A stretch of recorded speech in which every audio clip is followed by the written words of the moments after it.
Hi, it's Immobiliser Fit. Today we've secured this Range Rover SVR with the Starline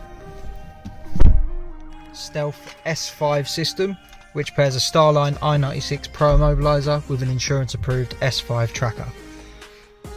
So the way the system works, obviously if someone hopped in and cloned this key, tried to start the vehicle and drive it away, it would start, but as soon as they select a gear, the car will switch off. Okay, so the customer needs to pass authorization by either having their phone paired up or by using a push sequence on the steering wheel. So with the push sequence, we start the vehicle up, we pop the disarm code in, which we've kept nice and simple for the video, at 3 presses. Hear a melody, we can select a gear and now drive the vehicle. This system automatically arms after 10 seconds, so usually by the time they've locked the vehicle, hopped out and closed the door, it's protected. So if someone got in shortly after, started it up, selected a gear, it will switch straight off. Okay. If the customer wants to change the code on this, they can do that by first disarming the system, then press any button 5 times.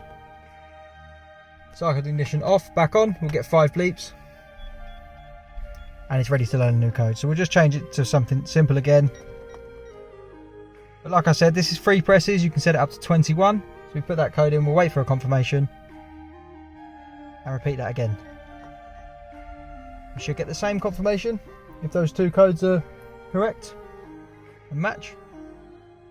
There we go, that's the code changed. So now the process would be start the vehicle up, put the new push sequence in like we've set, and you'll be good to go. If the customer wants to take this for a service, obviously go back to Range Rover, they don't want a code. They just want to put it in service mode. First you disarm the system, get your melody, then press any button 11 times.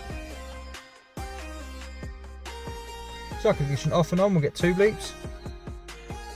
There we go, so now this is a normal vehicle. So when Range Rover take it in for a road test or a service and do what they need to do, it will act and behave like a normal car, won't stall out, there'll be no PIN code, no phone needed. When you get it back, you'll obviously want it protected again. And the way you turn the system back on is ignition on and just pop your disarm code in, you get 2 bleeps. There we go. And this system's protected again. So once again, if someone was to attack this vehicle, hop in, try to start it up. It's been within 10 seconds, so the system automatically disarmed. So say you turn the car off, hop out, lock the vehicle, unlock it, then someone tries to attack the vehicle, they hop in with another cloned key. It starts up, they go to select a gear to drive away, it switches off. So once again, if it's the customer that obviously wants to drive it away, they'll have to go through their push sequence. So start the vehicle up, disarm code, melody, and we can now select a gear and drive. If you want to secure your vehicle, we're Immobiliser Fit. We've installed the Starline Stealth S5 system on this vehicle, which pairs Starline i96 Pro with an insurance approved S5 tracking system, which uses Bluetooth tags to authorise the vehicle so the customer doesn't get alerted. If you want to get your SVR or any other vehicle secured with us, we're Immobiliser Fit, and our number is 0208 212 7393. Thanks for watching.